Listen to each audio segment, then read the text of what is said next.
उद्धव सेना आणि भाजप यांची 19 तारखेला एक गुप्त मीटिंग झालेली आहे।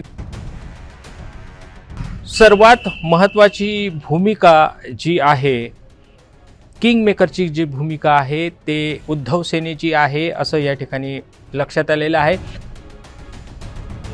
वंचित बहुजन आघाडीचे सर्वेसर्वा प्रकाश आंबेडकरांशी आमदार साजिद खान पठाण हे भेट घेणार आहेत आणि त्यानंतरच संपूर्ण या मॅजिक आकड्याची, मॅजिक फिगरची जुळवाजुळव होईल। Brought to you by Global St. Angelo's Venture Funding.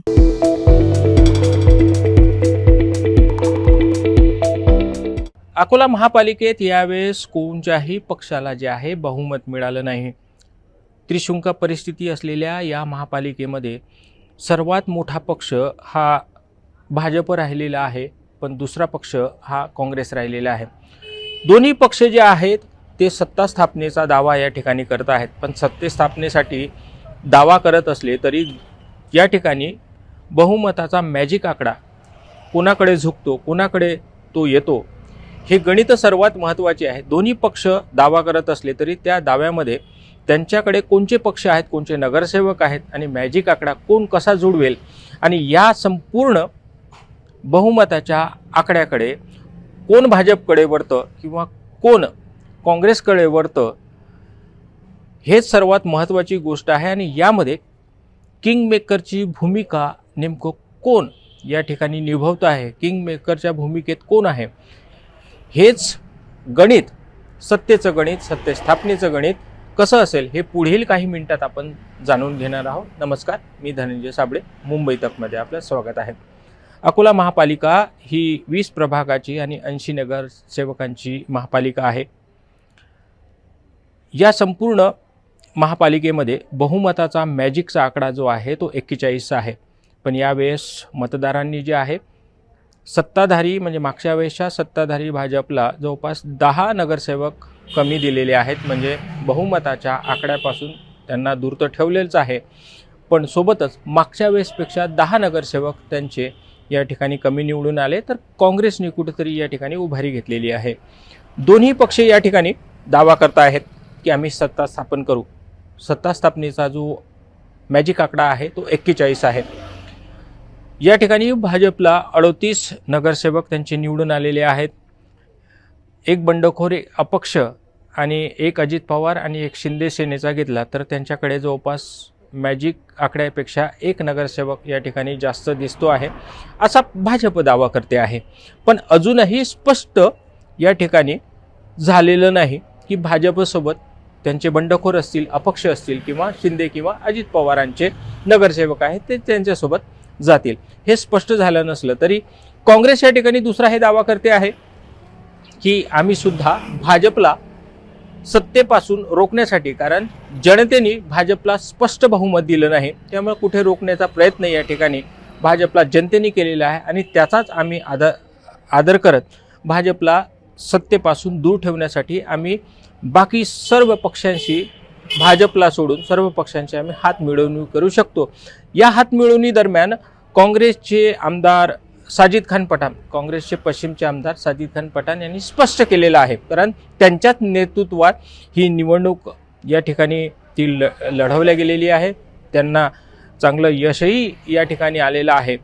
पण या ठिकाणी साजिद खान पठाण यांनी स्पष्ट सांगितलेलं आहे, सत्ते स्थापनेचा आम्ही दावा करत असलो तरी, आमचा सर्वात मोठा पक्ष असला तरी आमचं कोणत्याही पदावर दावा राहणार नाही, आम्हाला कोणत्याही पदाशी लालसा राहणार नाही, फक्त भाजपला सत्तेपासून दूर ठेवण्यासाठी आम्ही हा संपूर्ण गणिताचा खेळ या ठिकाणी करतो आहे।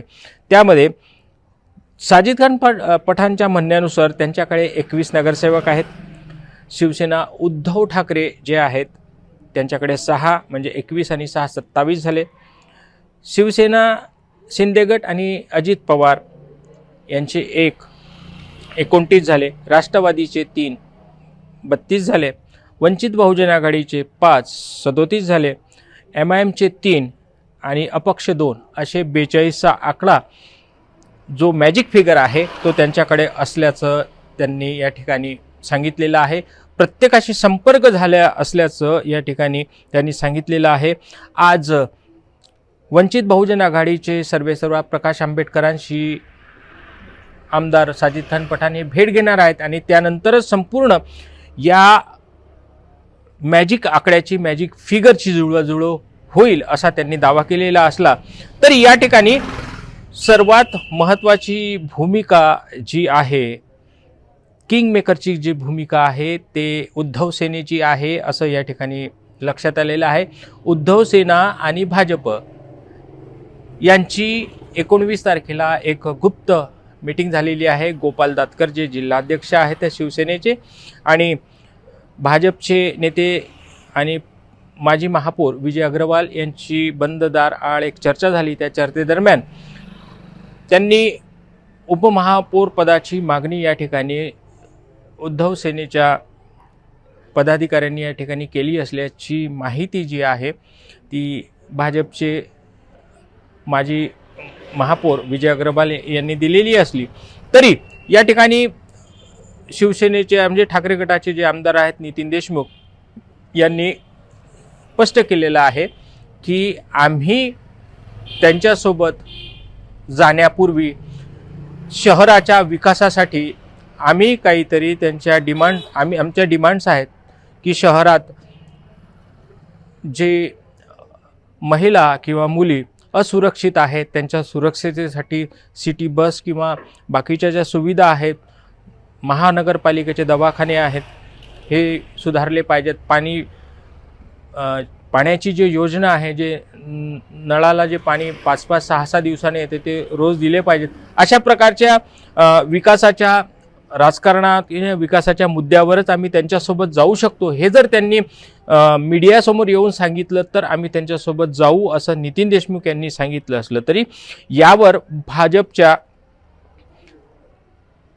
विजय अग्रवाल यांनी स्पष्ट केलेलं आहे की त्यांचा प्रस्ताव म्हणजे नितीन देशमुखांनी प्रस्ताव पाठवला असं माध्यमांना सांगितलं, पण हा प्रस्ताव पर्सनली भाजपकडे आलेला नसल्याचा दावा या ठिकाणी विजय अग्रवाल यांनी केला असल्यामुळे त्यांनी या ठिकाणी स्पष्ट सांगितलं की माध्यमातून जे नितीन देशमुख बोलले ते मी ऐकलेलं आहे आणि ते आमच्या त्यांनी जे मुद्दे मांडलेले आहेत त्या मुद्द्यांवर आमचं संपूर्ण काम सुरू आहे.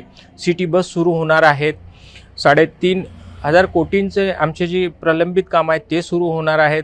त्यांचं हदवाडमध्ये ज्या प्रकारे त्यांना सुविधा द्यायला पाहिजे ते सुद्धा म्हणजे संपूर्ण सुरू आहे. म्हणजे आतली गोष्ट यामध्ये ही आहे की आता भाजप आणि उद्धव सेना जे परस्पर म्हणजे केंद्रापासून राज्यापासून ते महापालिकेपर्यंत विरोधात आहेत, पण ते या ठिकाणी जवळीक साधतात का? कारण बहुमतापेक्षा ही सहमती ही सर्वात महत्त्वाची असते स्थानिक राजकारणामध्ये. आता बहुमताचा आकडा मिळवण्यासाठी यांची सहमती होते का असे प्रश्न या संपूर्ण राजकीय लोकांची या ठिकाणी चर्चा सुरू आहे. एकंदरीतच आता सत्ता स्थापन कोण करतं, कोणाचा महापौर बसतो, भाजपला काँग्रेस सत्तेपासून दूर ठेवू शकते का, मॅजिक आकडा ती या ठिकाणी पार करू शकते का, की उद्धव सेना भाजपसोबत येऊन एक नवीनच या ठिकाणी राजकारणातला नवीन मिरू या ठिकाणी रोवला जातो का याकडे संपूर्ण अकोलेकरांचं लक्ष लागून आहे. हा नेमका व्हिडिओ आपल्याला कसा वाटला नक्की कळवा. नमस्कार.